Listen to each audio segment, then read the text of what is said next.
Good morning विद्यार्थी मित्रों। कक्षा 10 में हमारा 12वां पाठ चल रहा है। विद्युत की बातें कर रहे हैं हम लोग। 12वां पाठ विद्युत। इसमें हमने पिछले वीडियो में 13 सवालों का अभ्यास किया था। आज हम सवाल नंबर 14 पढ़ने की तैयारी कर रहे हैं। बहुत ही काम का सवाल है, इसे हम IMP सवाल कहेंगे। ओम का नियम बहुत ही महत्व का सवाल है। ओम का नियम चित्र बनाकर समझाइए। तो यहाँ पर चित्र दिया गया है, इसके साथ ही हम लोग ओम का नियम समझाएंगे। ये पूरा क्रियाकलाप हमें लिखना है। तो हमारे चित्र में दिखाए गए अनुसार हमें पहले तो ये इस प्रकार का एक परिपथ तैयार करना है, ये डिज़ाइन बनानी है ये प्रकार की। इस परिपथ में 0.5 यानी आधा मीटर लंबा निक्रोम का तार XY लेना है। यहाँ पर आप लोग देख रहे हैं ये तार है XY। एक एमीटर लेना है, यहाँ पर एमीटर है। एक वोल्ट मीटर लेना है, यहाँ पर वोल्ट मीटर। और 4 सेल, यहाँ पर आप लोगों को 4 सेल दिखेंगे और प्रत्येक का मान है 1.5 वोल्ट। उसके बाद सबसे पहले परिपथ में विद्युत धारा के स्रोत के रूप में केवल एक सेल का उपयोग करना है।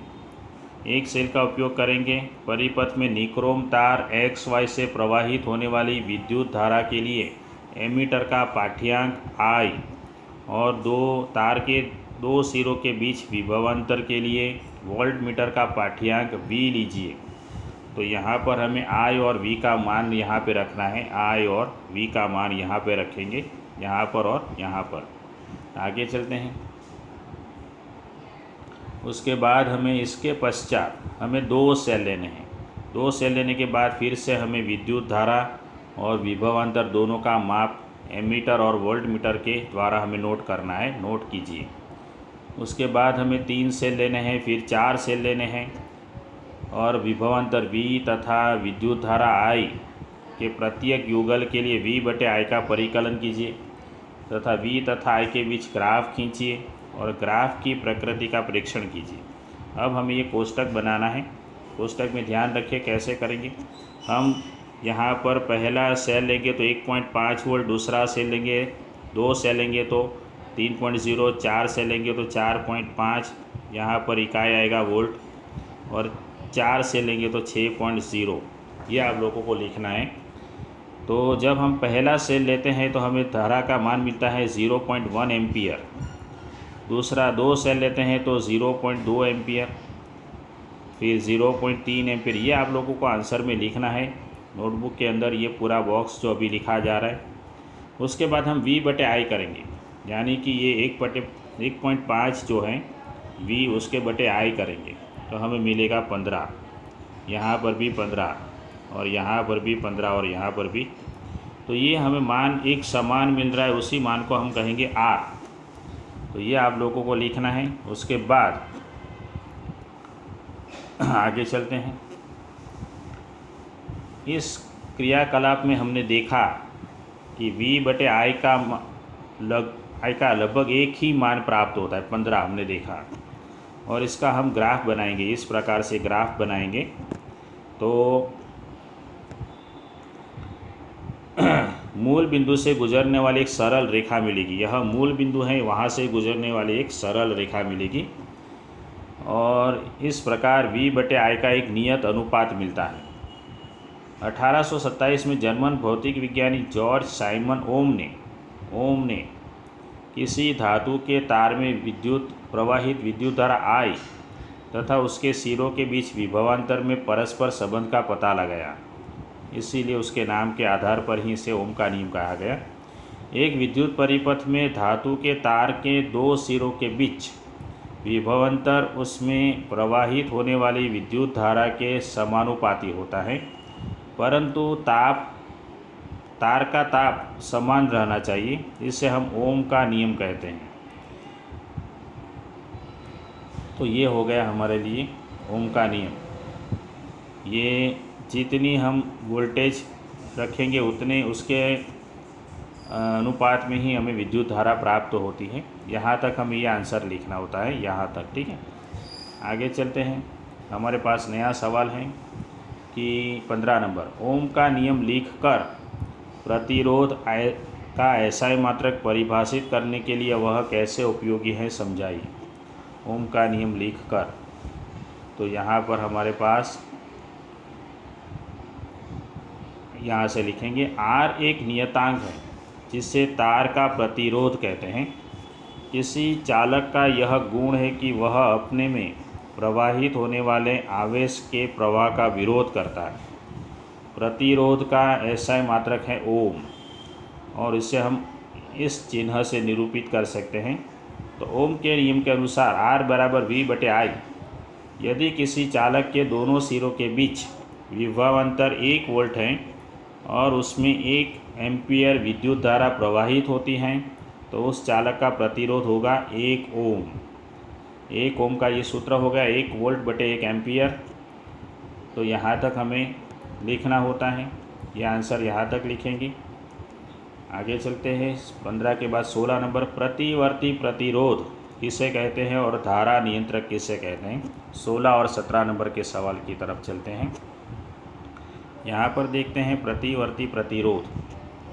तो स्रोत की वोल्टता में बिना कोई परिवर्तन किए परिपथ की विद्युत धारा को नियंत्रित करने के लिए उपयोग किए जाने वाले अवयव को कहते हैं प्रतिवर्ती प्रतिरोध। और धारा नियंत्रक किसे कहते हैं, देखते हैं। किसी विद्युत परिपथ में परिपथ के प्रतिरोध को परिवर्तित करने के लिए एक युक्ति का उपयोग करते हैं जिसे धारा नियंत्रक कहते हैं। ये 2 सवाल और हो गए। अभी तक हमारे सवाल हो गए हैं 14, 15, 16, 17, 4 सवाल हो गए। आगे चलते हैं 18 नंबर के सवाल की तरफ। 18 नंबर का सवाल, चालक के प्रतिरोध का कारण समझाइए और अच्छा चालक और हीन चालक के बीच का भेद समझाइए। चालक के प्रतिरोध की बात करते हैं। चालक के भीतर इलेक्ट्रॉन गति करने के लिए पूर्णतः स्वतंत्र नहीं होते। जिन परमाणुओं के बीच ये गति करते हैं उन्हीं के आकर्षण द्वारा इनकी गति नियंत्रित हो जाती है। इस प्रकार किसी चालक से होकर इलेक्ट्रॉनों की गति उनके प्रतिरोध द्वारा मंद हो जाती है। एक ही साइज के चालकों में वह चालक जिसका प्रतिरोध कम होता है उसे अच्छा चालक कहते हैं, और वह चालक जो पर्याप्त प्रतिरोध लगाता है उसे प्रतिरोधक कहते हैं। सर्वसम साइज का यह अवयव जो उच्च प्रतिरोध लगाता है उसे हीन चालक कहते हैं। ये हो गया सवाल नंबर 18 की बात हो गई। आगे चलते हैं 18 के बाद 19 नंबर के सवाल की तरफ चलते हैं। सवाल नंबर 19 यहाँ पर है, प्रतिरोधों का श्रेणी क्रम संयोजन और पार्श्व क्रम संयोजन चित्र बनाकर समझाइए। तो ये चित्र आप लोगों को बनाना है। श्रेणी क्रम संयोजन किसे कहते हैं यहाँ पर बताया गया है। प्रतिरोधकों को परस्पर संयोजित करने की 2 विधियाँ हैं। उसमें से एक विद्युत परिपथ दिखाया गया है जिसमें R1, R2 और R3, या R1, R2 और R3 प्रतिरोध के 3 प्रतिरोधकों को एक सिरे से दूसरे सिरे यहाँ पर X से लेकर Y तक मिलाकर जोड़ा गया है। तो इन संयोजन को कहेंगे श्रेणी क्रम संयोजन। उसी प्रकार पार्श्व क्रम संयोजन की बात करते हैं। उसके लिए आप लोगों को ये चित्र बनाना है जिसमें आप लोगों को R1, R2 और R3 ऐसे समांतर क्रम में पार्श्व क्रम में जोड़े गए हैं। तो लिखा है क्या, देखते हैं। प्रतिरोधकों का एक ऐसा संयोजन जिसमें 3 प्रतिरोधक एक साथ बिंदु X और Y के बीच संयोजित हैं। X साथ ये और ये प्रतिरोधकों के इस प्रकार के संयोजन को हम कहते हैं पार्श्व क्रम संयोजन। तो ये सवाल नंबर हो गया 19। आगे चलते हैं सवाल नंबर 20 की तरफ। सवाल नंबर 20 में यहाँ से हमारा सवाल नंबर 20 शुरू होता है। सवाल नंबर 20 यहाँ पर। सवाल नंबर 20 क्या है? सवाल नंबर 20,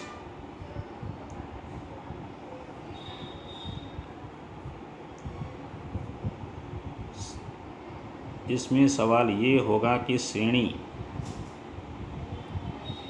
क्रम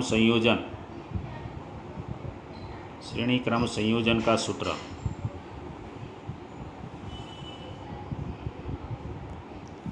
श्रेणी क्रम संयोजन का सूत्र प्राप्त कीजिए।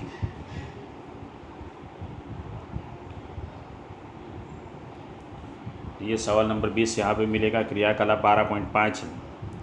तो हमें इस चित्र में दर्शाए गए अनुसार 3 प्रतिरोधकों को श्रेणी क्रम में x और y के बीच एक वोल्टमीटर के साथ लगाना है। x और y के बीच R1, R2 और R3 तीन प्रतिरोधकों को वोल्टमीटर के साथ लगाना है। आगे चलते हैं। परिपथ में प्लग में कुंजी लगाकर वोल्टमीटर का पाठ्यांक नोट करना है। इससे हमें श्रेणी क्रम संयोजन के सिरों के बीच विभवांतर ज्ञात होता है। मान लीजिए वह विभवांतर V है। अब बैटरी के दोनों टर्मिनलों के बीच विभवांतर नोट कीजिए। इन दोनों मानों की तुलना करेंगे। उसके बाद प्लग से कुंजी निकाल लेंगे तथा वोल्टमीटर को भी परिपथ से हटा देंगे। अब वोल्टमीटर को चित्र में दिखाए गए अनुसार पहले प्रतिरोधक के सिरों X और P के बीच जोड़ेंगे। फिर प्लग में कुंजी लगाकर पहले प्रतिरोधक के सिरों के बीच विभवांतर मापेंगे। वह मान होगा V1। उसी प्रकार हमें अन्य 2 प्रतिरोधकों के बीच विभवांतर V2 और V3 भी प्राप्त होगा। तो हमें 4 चीज़ें ज्ञात करनी है, V1, V2 और V3। किस प्रकार मिलेगा देख लेते हैं चित्र में। पहले हमें x और y के बीच जो मान मिलेगा वह होगा V। उसके बाद हमें x और p के बीच मिलेगा वो V1। फिर q और r के बीच मिलेगा V2 और t और y के बीच मिलेगा वो V3। इस प्रकार 4 प्रकार के वोल्टेज हमें मापने हैं। आप देखेंगे कि विभवांतर V अन्य 3 विभवांतरों V1, V2 और V3 के योग के बराबर है। इस प्रकार योग के बराबर है। तो विद्युत हमने चित्र में जो चित्र बताया उसमें दर्शाए गए परिपथ में प्रवाहित विद्युत धारा I है। तब प्रत्येक प्रतिरोधक से प्रवाहित विद्युत धारा भी I रहेगी। श्रेणी क्रम में जुड़े इन प्रतिरोधकों को एक ऐसे तुल्य एकल प्रतिरोध जिसका प्रतिरोध है R, इसके द्वारा प्रस्तावित करना है, जिससे परिपथ में जोड़ने पर इसके सिरों पर प्रतिरोध V तथा परिपथ में प्रवाहित धारा I वहीं रहती है। तो ओम के नियम के अनुसार ये हमें ओम के नियम का सूत्र पता है कि V बराबर I/R। ठीक है। इसमें हम V के बदले V1 करेंगे तो R के बदले R1 करना पड़ेगा, V2 करेंगे तो R2 करना पड़ेगा और V3 करेंगे तो R3 करना पड़ेगा। फिर हम इन सभी का योग कर देते हैं। इन सभी का योग करेंगे यहाँ पर और V बराबर IR लिखेंगे यहाँ पे, V बराबर IR। उसके बाद हम इन सभी में से I को काट देते हैं। इन सभी में से I काट लेंगे तो बचेगा R बराबर R1 plus R2 plus R3। इसके लिए हमें ये लिखना पड़ेगा यहाँ तक। इस प्रकार हम यह निष्कर्ष निकाल सकते हैं कि जब बहुत से प्रतिरोधक श्रेणी क्रम में संयोजित होते हैं तो संयोजन का कुल प्रतिरोध, ये कुल प्रतिरोध है, वह इन तीनों के योग के बराबर होता है। इस प्रकार संयोजन का प्रतिरोध किसी भी व्यष्टिगत प्रतिरोधक के प्रतिरोध से अधिक होता है। यहाँ तक लिखना है। ये हमारा सवाल था यहाँ पर श्रेणी क्रम संयोजन।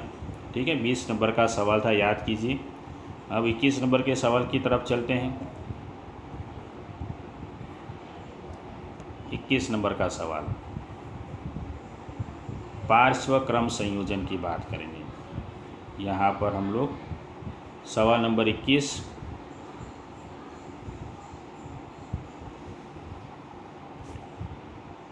पार्श्व क्रम संयोजन।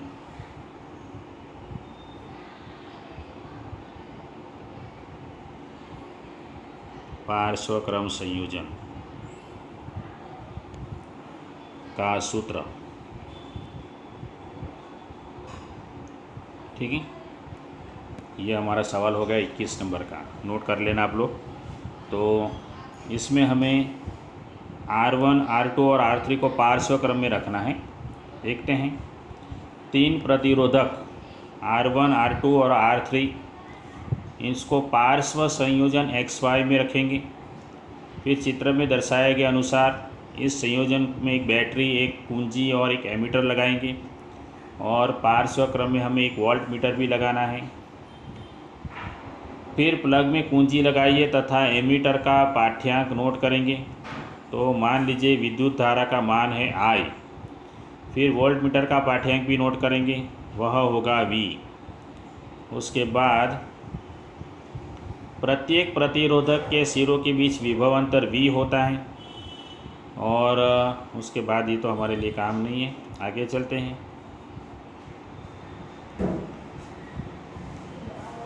कुंजी से प्लग बाहर निकालेंगे, फिर परिपथ से एमीटर तथा वोल्ट मीटर निकालेंगे। तो चित्र में दिखाए गए अनुसार एमीटर को प्रतिरोध R1 से श्रेणी क्रम में संयोजित करेंगे और उसका एमीटर का पाठ्यांक हम नोट करेंगे I। उसी प्रकार यदि R1 प्रतिरोध रखेंगे तो उसका हमें मिलेगा I1, R2 में मिलेगा I2 और R3 में मिलेगा I3। तो इस प्रयोग से यह पाया जाता है कि कुल विद्युत धारा I संयोजन की प्रत्येक शाखा में प्रवाहित होने वाली पृथक धाराओं के योग के बराबर है, यानी I बराबर I1 plus I2 plus I3। उसके बाद मान लीजिए कि प्रतिरोधकों के पार्श्व संयोजन का तुल्य प्रतिरोध RP है। तो प्रतिरोधकों के पार्श्व संयोजन पर हम ओम का नियम लागू करेंगे। तो ओम के नियम के अनुसार हमारे पास हो जाएगा I बराबर V/R। फिर हमें ओम का नियम लागू करने पर क्या प्राप्त होता है, यहाँ पर जहाँ I है वहाँ पर I1, I2 और I3 करेंगे, और जहाँ पे R है वहाँ पे R1, R2 और R3 करेंगे। फिर इन सभी का हम लोग योग करेंगे। इस प्रकार से योग करने के बाद सभी में से V को काट देंगे, तो हमें मिलेगा 1/R बराबर 1/R1 plus 1/R2 plus 1/R3। इस प्रकार हम यह निष्कर्ष निकाल सकते हैं कि पार्श्व क्रम में संयोजित प्रतिरोधकों के समूह के तुल्य प्रतिरोध का व्युत्क्रम पृथक प्रतिरोधों के व्युत्क्रमों के योग के बराबर होता है।